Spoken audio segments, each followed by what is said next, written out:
자, 저번 시간에 이어서 디딤 영상 23번째 23-1 영상이라고 생각하면 될 것 같습니다. 너무 영상이 길어진 것 같아서 선생님이 좀 잘라서 나머지 내용과 그다음에 문제풀이 영상을 올리도록 할게요. 자, 정치 참여의 유형을 보면은 정치 참여의 유형은 개별적 정치 참여가 있고 집단적 정치 참여가 있습니다. 그래서 이 정당이나 이익집단, 시민단체 이런 어떤 집단 단체에 가입해서 그걸 통해서 어떤 정치에 참여하는 그런 경우를 얘기하는 거고, 집단적 정치 참여는 이런 어떤 집단이나 단체에 가입한다는 거. 그에 비해서 개별적 정치 참여는 선거, 대표적인 게 선거, 공무원이 되는 거, 아니면은 언론기관에 독자 투고하는 거, 뭐 서명운동에 참여하는 거, 뭐 이거 SNS에 정치적 의견을 게시하는 거, 이런 것들이 개별적 정치 참여가 되겠습니다. 자, 그 다음에 3단원에서 선생님이 다시 한번 얘기하겠지만은 요 정당, 이익집단, 시민단체, 집단적으로 정치에 참여할 수 있는 이런 어떤 단체들을 좀 잘 비교하는 거, 이게 중요합니다. 요거 좀 잘 정리해 주시기 바랍니다. 먼저 정당은 목표가 뭘까요? 정당의 목표는 어떤 그 정치적 견해를 같이 하는 사람들이 모인 거죠. 자, 목표는 정치 권력을 획득하는 것이 목표입니다. 우리나라에서 정치 권력을 획득한다는 것은 어떤 가장 큰 정치 권력은 바로 대통령을 배출시키는 거죠. 대통령을 배출시키는 거고, 아니면은 지방선거에서 어떤 단체장을 배출시킨다든지 어, 뭐 그런 것들을 얘기하는 것 같습니다. 그 다음에 이익집단은 자신들의 특수이익을 실현하는데 목표를 가지고 있습니다. 예를 들어서 대한의사회라는 이익집단은 의사들의 어떤 특수한 이익, 의사들의 어떤 그 고유한 어떤 그런 특수한 이익을 위해서 있는 집단이죠. 바로 그런 것들이 바로 목표가 될 수 있을 것 같습니다. 그 다음에 시민단체, 시민단체는 공익을 실현하는 걸 목표로 하는 거죠. 예를 들어서 뭐 녹색연합이라는 환경 시민단체는 환경을 우리가 쾌적한 지속 가능한 환경을 계속 만들어가기 위한 그런 어떤 노력을 하고 있죠.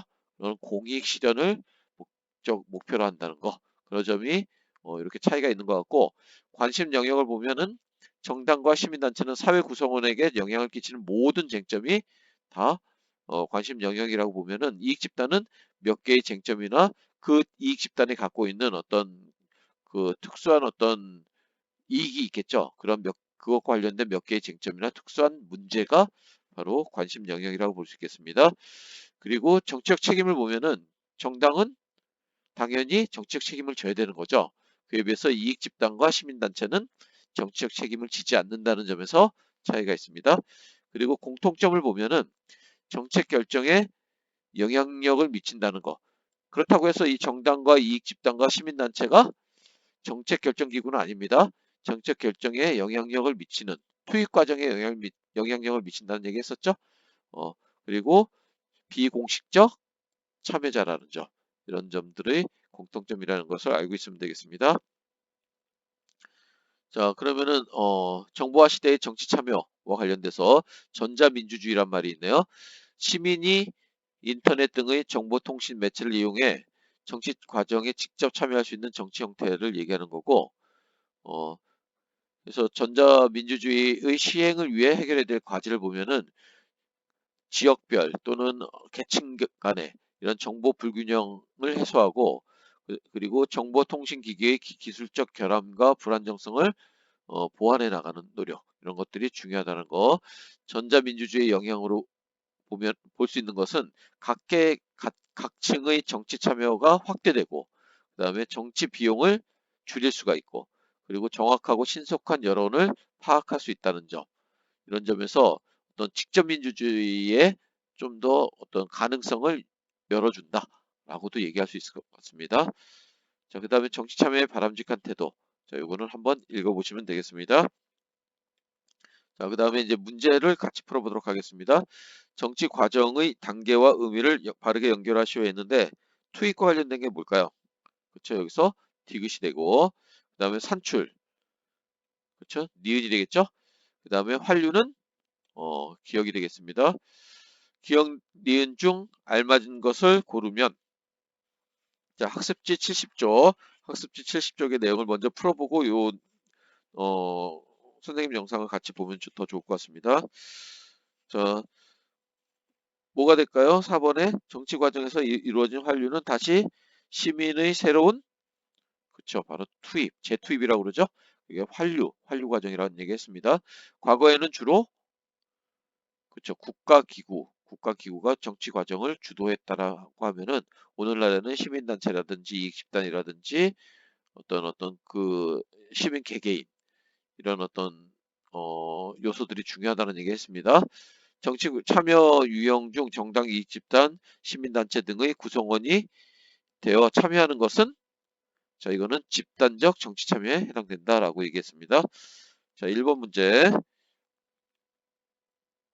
밑줄 친 기억 미음에 대한 설명으로 옳은 것은 했는데, 오늘날의 정치 과정, 과거에 비해 국가기구의 비중이 증가했다. 국가기구의 비중이 증가한 것은 과거의 얘기죠. 그러니까 틀렸고, 니은 정책 의제 설정 과정, 정책 아젠다라고 하죠. 의제. 그래서 어떤 중요한 그런 포인트를 잡아가는 거죠. 정책에 있어서 중요한 어떤 부분들을 설정하는 과정. 이거는 주로 국가기관이 주도했는데, 어, 자, 여기서는 정답이 바로 4번이라고 볼 수 있습니다. 자, 미음 환류의 과정, 선거나 여론 형성에 의해 이루어진다. 이 선거라든지 여론 형성은 바로 환류의 과정이라고 볼 수 있는 거죠.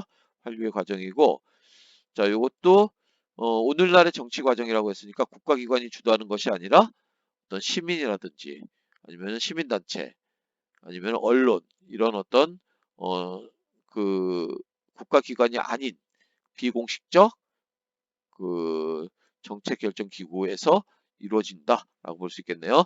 그다음에 리을을 수행하는 정치의 주체는, 정책 집행 과정은, 이거는 국가기관이 하는 거죠. 시민이 하는 게 아니라 시민은 투입 과정에서 어떤 요구와 지지를 할 수 있다. 이렇게 얘기했습니다.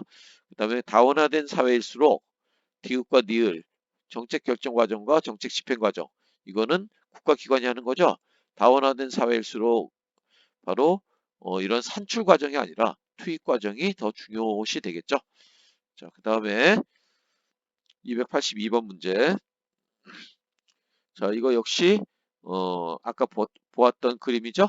이스턴의 정책 결정 모형인데, 기억은 상향식 의사결정에서 중요시 된다. 자, 기억이 바로 투입이 되고, 디귿이 이게 산출이 되겠죠. 미음은 환류가 되고, 그래서 기억은 상향식 의사결정에서, 이게 민주주의에서는 상향식 아래서부터 위로 가는 거죠. 상향식이라는 거는 아래부터 위로 가는 거니까 민주주의적인 요소라고 볼 수 있겠네요. 그러니까 투입 과정이 중요하다. 맞고, 그다음에 니은 리을에서는 공통적으로 정당이 포함된다. 니은 리을이라고 했는데 여기서 주의할 점. 정책 결정 기구에는 정당이 포함되지 않는다라는 거 꼭 기억하고, 오히려 정치 주체로서 투입 과정에 중요한 역할을 한다는 것을 기억해 주시면 되겠습니다. 틀렸고, 기억보다 디귿이 활발해야 시민 참여가 활성화된다 했는데, 어, 자, 산출이 활발한 것은 권위주의 정부라고 그랬죠. 민주주의 정부에서는 투입이 활성화되었고, 그것은 바로 시민 참여, 시민 참여의 과정이 활성화되는 걸 통해서 할 수 있다는 얘기겠습니다. 그러니까 틀렸고, 미음이 기억에 잘 반영될수록 민주주의 이념에 부합한다. 맞는 얘기가 되겠네요. 여기서 정답은 2번이 되겠습니다. 교사의 질문에 잘못 답변한 학생이 있습니다. 잘못 답변한 학생. 정치 참여 가지는 의미라고 얘기했습니다. 정치 권력을 감시하고 통제할 수 있다. 맞는 얘기고, 대의민주주의, 대의제의 한계를 보완해준다. 시민들의 정치적 효능감을 높여준다. 우리도 할 수 있어. 이런 생각을 갖게 해주겠죠. 소수 대표에 의한 통치를 활성화시켜. 아니겠죠. 그렇죠?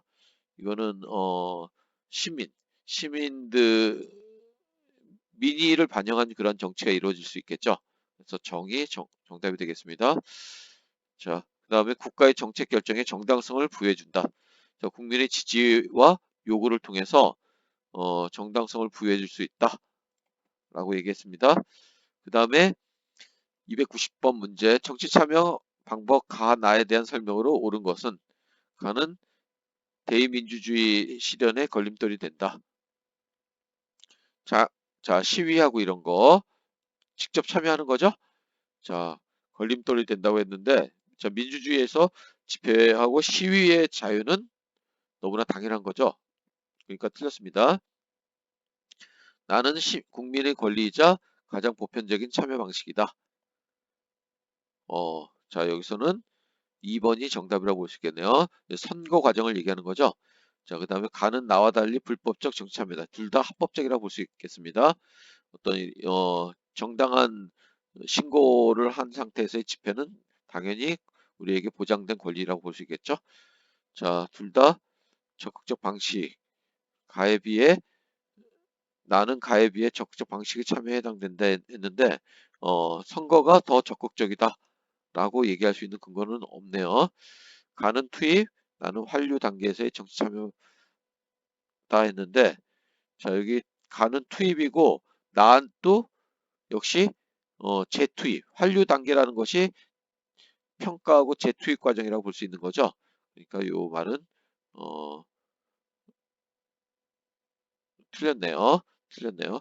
자, 그러면은 자, 여기까지 문제풀이를 했고 이상 23-1 영상을 마치도록 하겠습니다. 수고했습니다.